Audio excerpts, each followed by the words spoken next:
Hey, what's up guys? Tyler here with Secureteam. On this channel, we talk a lot about UFOs, aliens, the unexplained mysteries in our skies and in space. We show a lot of footage, a lot of photos, and a lot of eyewitness testimony. And based on that evidence alone, I think we've been able to build a very strong case over the years that yes, indeed, there are unknown things in our skies, unidentified craft, if you will.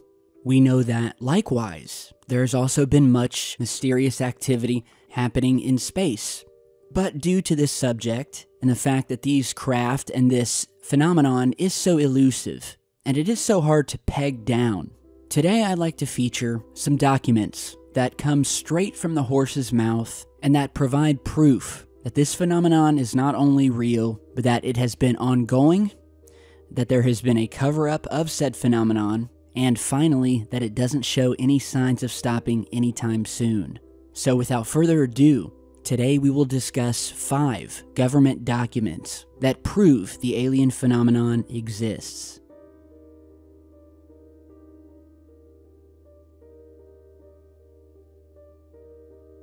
For good reason, this is one of the most important UFO documents we have. On September 23, 1947, right at the beginning of the so-called modern UFO era, General Nathan Twining, head of the U.S. Air Materiel Command, or AMC, wrote a classified letter to Air Force General George Shulgin regarding the, quote, flying discs. He said the objects were real and not visionary or fictitious. They may possibly be natural phenomena, he wrote, such as meteors. However, he then went to say, quote, the reported operating characteristics such as extreme rates of climb, maneuverability, and action, which must be considered evasive when sighted, lend belief to the possibility that some of the objects are controlled either manually, automatically, or remotely. Twining listed several common descriptions of UFOs. They generally were silent, had a metallic or light reflecting surface, were circular or elliptical in shape, and often flat on the bottom. Many descriptions indicated a dome on top. Several reports indicated they flew in formation. Quite specific information indeed. UFO skeptics have pointed to Twining's statement that no wreckage of a flying disc had been recovered, and it's true that he was probably in a good position to know. However, what we don't know is whether Twining would have been able to tell Shulgin about a UFO crash if indeed such a thing had happened. Simply put, if Shulgin lacked a need to know, Twining could not have told him. On the other hand, Twining did state that UFOs were not secret American craft. This came as a surprise to General Shulgin, who expected to learn that there was nothing to the affair, and that everything was under control. Looking back more than 50 years, the idea of the military at that time having some sort of secret craft has pretty much fell to the wayside. There is simply no credible evidence that the US had any craft like this in 1947, experimental or otherwise, that could duplicate the reported maneuvers of these flying saucers.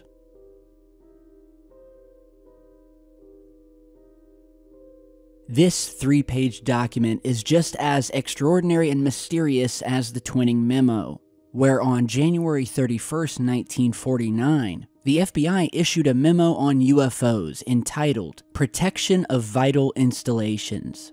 The classified document was sent to Director J. Edgar Hoover, along with the Army's G2, the Office of Naval Intelligence, and the Air Force Office of Special Investigations.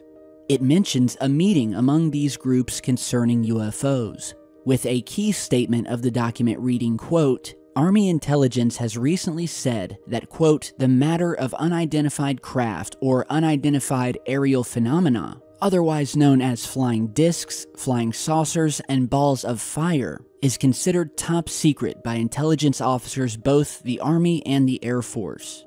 Now mind you guys, this was just a year and a half into the modern area of UFOs, where for quite some time the government had been telling the public that this phenomenon was nothing more than a combination of hoaxes, hallucinations, conventional aircraft, and misidentifications. So why then was this subject considered top secret? The answer is contained in the memo itself, where in it discusses a near collision by a commercial airliner with a large, quote, rocket-type craft that had windows on it, no less, and that was traveling at an estimated speed of some 2,700 miles per hour. More serious, the memo explains, were invasions of sensitive airspace by unknown objects in the vicinity of the Atomic Energy Commission's installation at Los Alamos, where on multiple occasions, the witnesses of these unexplained phenomena were special agents of the Office of Special Investigation, airline pilots, military pilots, and Los Alamos security inspectors. The memo goes on to explain that, quote, recent observations have indicated that the unidentified phenomena travel at a rate of speed estimated at a minimum of 3 miles per second and a maximum of 12 miles per second, or a mean calculated speed of 7.5 miles per second or 27,000 miles per hour. The memo then refers to, quote, scientific reasons why the objects could not have been meteorites.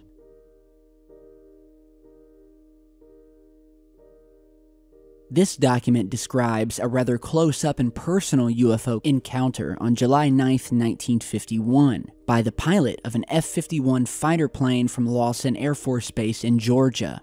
The pilot, a combat veteran from World War II, provided quite a bit of detail which was recorded in the report.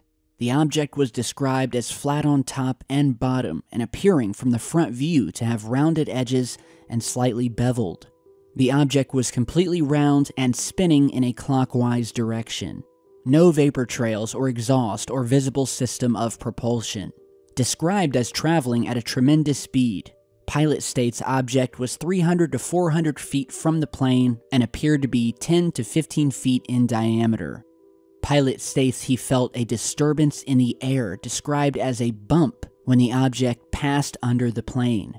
Pilot is considered by associates to be highly reliable, of mature judgment, and a credible observer.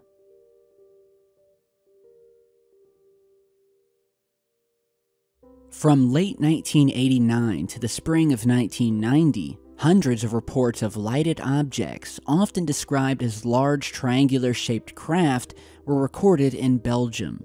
The most spectacular sighting took place on the night of March 30th, 1990, where thousands of witnesses saw one or more low-flying triangular UFOs with bright lights flashing in the center.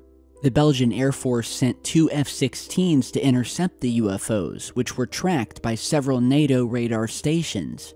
The pilots also tracked the objects on radar, but the F-16s, among the top jet interceptors in the world, were thoroughly outclassed by the triangular objects, not only being able to accelerate at incredible speeds, but also having the ability to change altitude almost instantly. Major P. Lebretz of the Belgian Air Force General Staff did not seem to think these were American craft. His report on observation of UFOs during the night of March 30th, 1990, includes a detailed chronology of events and dismisses several alternative hypotheses.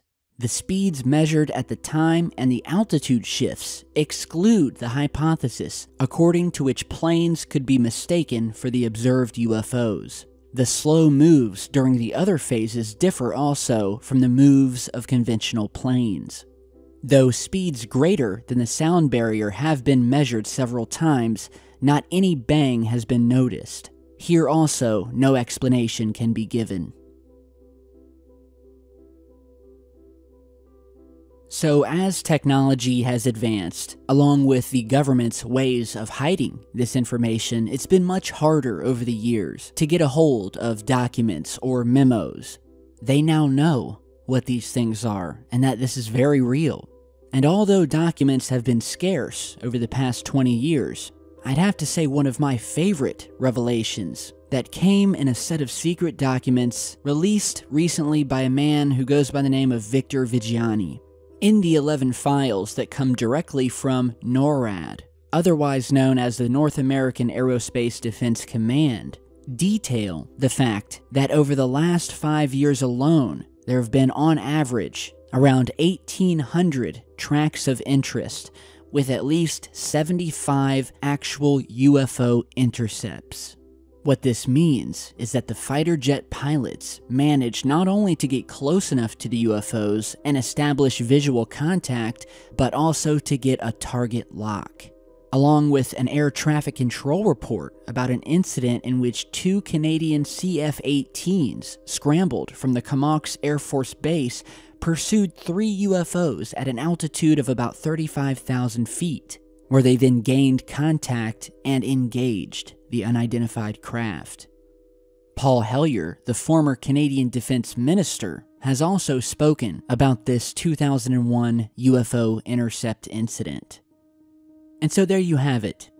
Today we've spoken about 5 of the most important and, in my opinion, telling documents that prove and shed light on the early days when the government was still trying to grasp what exactly was happening, all the way up to now when not only did we know what they were, but that there was no way possible they could be natural or created with our own technology. I am Tyler with Secureteam. Thank you guys for stopping by today. Let me know what you think down below, and stay tuned for a future video where we will be documenting 5 more of these once classified documents that once again further prove that all of this research we've been doing on this channel is not in vain, and that we are definitely on the right track. Stay safe, guys.